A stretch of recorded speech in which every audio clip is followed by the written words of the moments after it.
How do you, Joshua, destroy the old self as a pragmatic takeaway for the listeners? Like I wasn't someone who's like, oh, spirituality looks so cool. I want to like go on that journey. This is my calling. Like it just happened to me.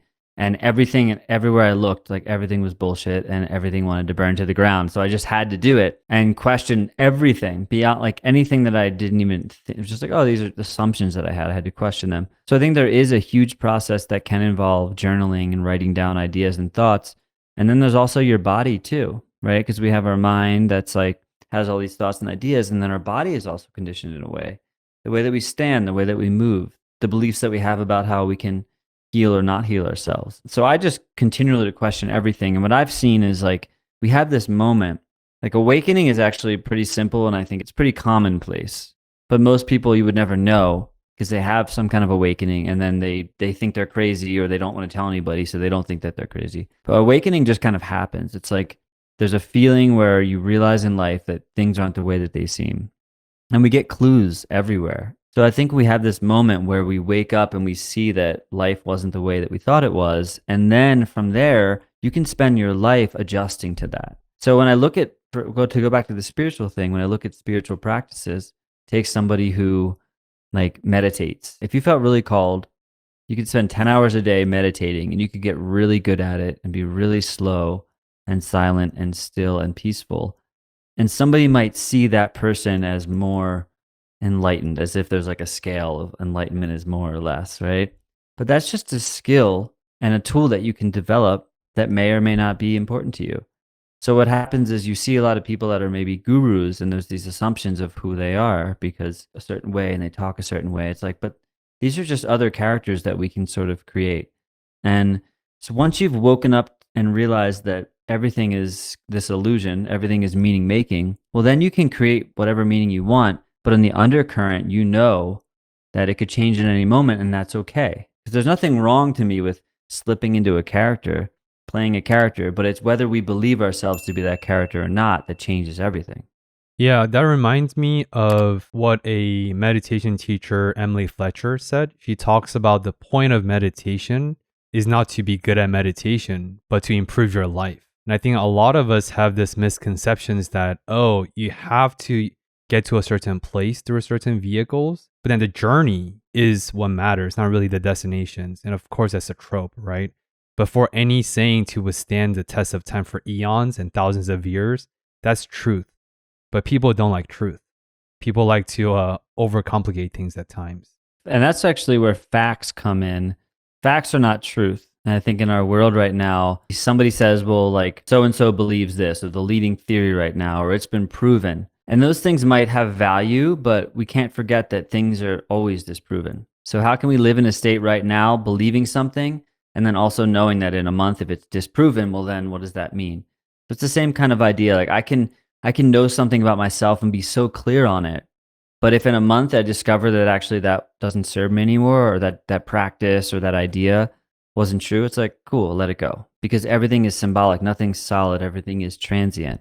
So I'm never saying this is the truth for sure. And if it's not the truth, then my whole life's going to crumble apart and that's going to be it. That's just what's serving me right now.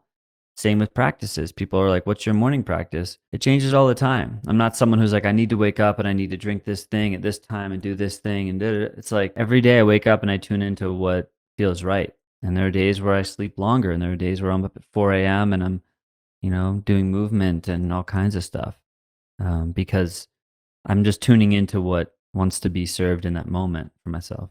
Yeah, I think the biggest struggle that I see as a clinician in the mental health space is over-identification. People over-identify with their feelings and thoughts.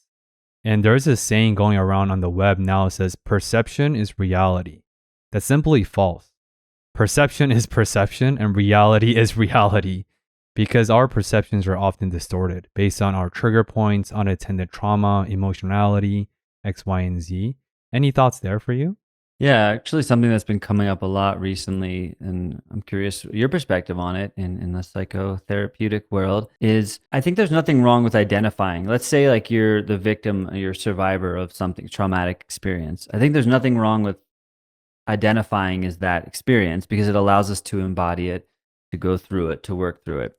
But when somebody labels themselves as like, I am a trauma survivor, and then they stay in that label forever, I think that's when it starts to create an issue. It's like, I was told I had ADHD as a kid, and I could have stayed in that label. And some people, it's been really helpful for them. And then they're like, no, it's good to know this because I know who I am and XYZ. And for a while, I really believed myself to be this, ADHD, attention deficit hyperactive disorder kid. But then when I started questioning that, eventually I let go of the label, and I was like, okay, it served a purpose to have some sort of framework for how maybe society sees me, or to understand myself better, how I work. But then I was able to drop the whole thing altogether. And I think for me, there's this kind of balance. So I'm curious your thoughts too on what you see in that space. Yeah, I think it's a very fine line between playing victimhood versus recognizing and acknowledging that we are often victims to circumstances that's larger than we are. Because we have to acknowledge and accept as a first step. Of course, AA program, 12-step programs, I'll talk about that. And two, for us to detach and let go, we must accept. So I think acceptance and acknowledging that we are and we do fall victims to circumstances is the first step.